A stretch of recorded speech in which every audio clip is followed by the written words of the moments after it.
bonjour, or as they say in parts of Belgium, re-bonjour, like re-hello. So this is the theme, three things. Quickly to repeat myself if you've not watched my other videos, or you're doing them in a different sequence. This is not everything by any means. I've divided them into other themes to hopefully make your revision a little bit more manageable. You still need to revise other stuff, wherever that's coming from, whether it's your books, whether it's online, and all those kind of things.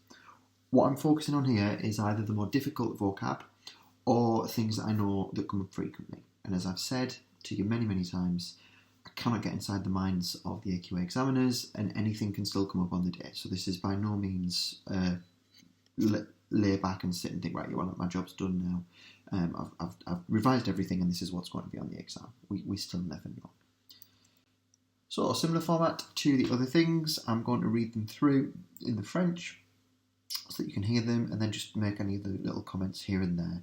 I would listen to this a couple of times, but remembering that these are in isolation and you will obviously in the exam hear them as part of longer sequences of speech, which make things more difficult. Okay? So these are just the general stuff, a bit less here than theme 2. There was a lot in theme 2. Here we go. Bien équipé. Bien équipé. Disponible. Divertissant. Enrichissant. Espoir. La pause déjeuner. La pause déjeuner. La récré. You may also hear that as la récréation. La récréation. La salle de classe. There should be an E on the end of that. La salle de classe. L'avenir. L'avenir. This comes up now. We're used to hearing it with a l'avenir. It might sometimes have a D with it, so d'avenir. It may just be avenir. So just try and cut off, if you can, the O sound, l'avenir, and pick out the avenir, because that is the important thing. Le journal. So this can mean a newspaper, but it's also another word for just the news in general. Le loyer. Le lycée. They love this one. Le maquillage. L'emploi du temps. They love that because it's got the en, the loi, the du, and then the temps. There's just a lot going on there. L'emploi du temps. You know this one well. Les notes. Les projets. I think I've drummed this into you. It means plans. It never means project. Les projets. Next one. Liberté. Libre. Now this is an adjective, but it means free as in your freedom as a human to go about and do what you like. Libre. Okay, 3 words for job. Un boulot, travail, emploi. Boulot, travail, emploi. Then we've got cours, un cours. I don't know why traffic jam's crept in here, but it has. Embouteillage. And entretien. Sometimes this comes across as entretien, but it's entretien, and it can rattle off really quickly, entretien. This one's great, and it comes up, they use this quite frequently because it means teacher, but you're obviously used to teacher being prof, whereas here it's instituteur, or the feminine version, institutrice, and it's specifically a primary school teacher. Another word that they use that just popped into my head actually is enseignant for teacher, enseignant.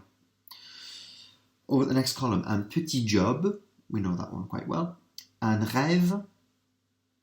This one comes up in like de rêve, so you could have things like travail de rêve, emploi de rêve, your dream job, vacances de rêve, dream holiday, maison de rêve, your dream house. So be prepared for being de rêve, you might hear that. Anything rêve is putting a suggestion that this thing is usually in the conditional. It's not happened yet, so it's talking about the future of what you would like something to be like if you had the money or the time or whatever else. This one's a classic. Une déception is a disappointment, so it doesn't mean deception, it's a disappointment. And then what we've got here is gratuit. This is free, but with the idea that you don't pay for it, so there's no payment involved. Gratuit. Next one, une entreprise. une entreprise, a business, as in enterprise, things like that. Une épreuve, another word for a test or an exam. So we've had the word examen. They can say test. They do sometimes also say contrôle, but une épreuve, une langue, une licence, un diplôme. We know diplôme pretty well, but une licence is a degree. Une matière, as in, quelle est ta matière préférée? Une règle, and then une retenue. Une retenue.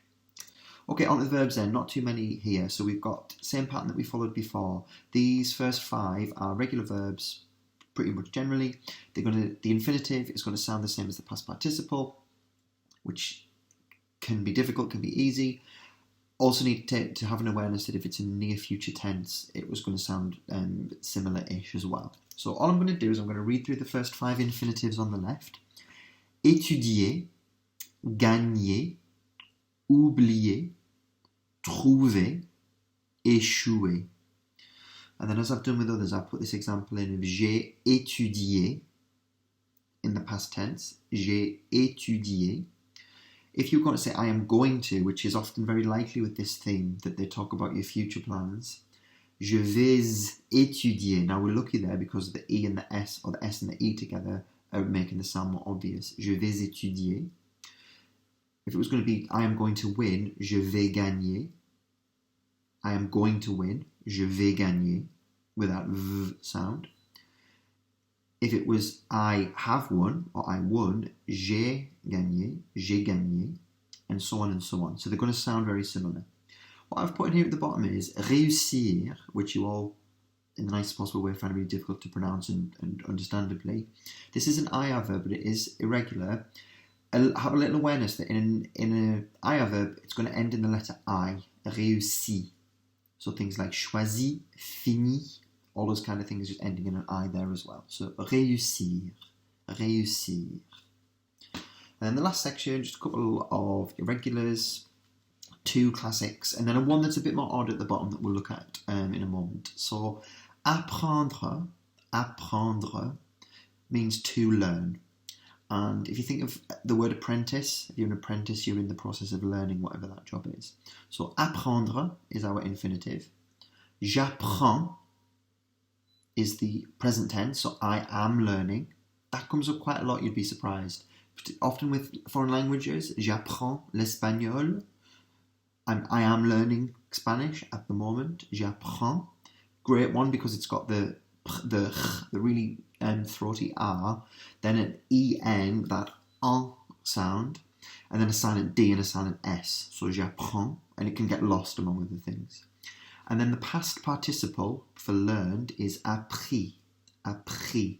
Now you may have made the connection here that this is actually just following the same pattern as the verb prendre. If we took the AP off the beginning, apprendre, it literally is the idea of taking in knowledge. If you're learning things, you're taking it in.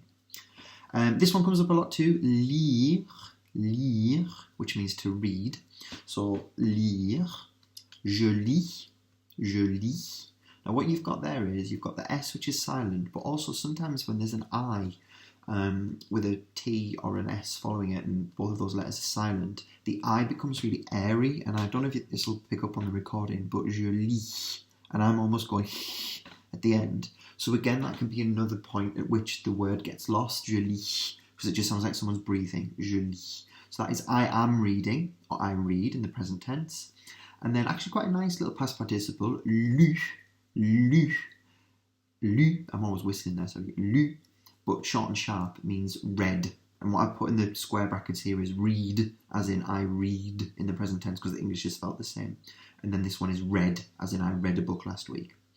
Okay, last little thing at the bottom is avoir envie de. So the avoir is likely to appear in a different form, but this envie, it's a bit of a doubler because it sounds like false friend, because it sounds like envy, but actually it means if you, really, I learned this when I was at school about fancying.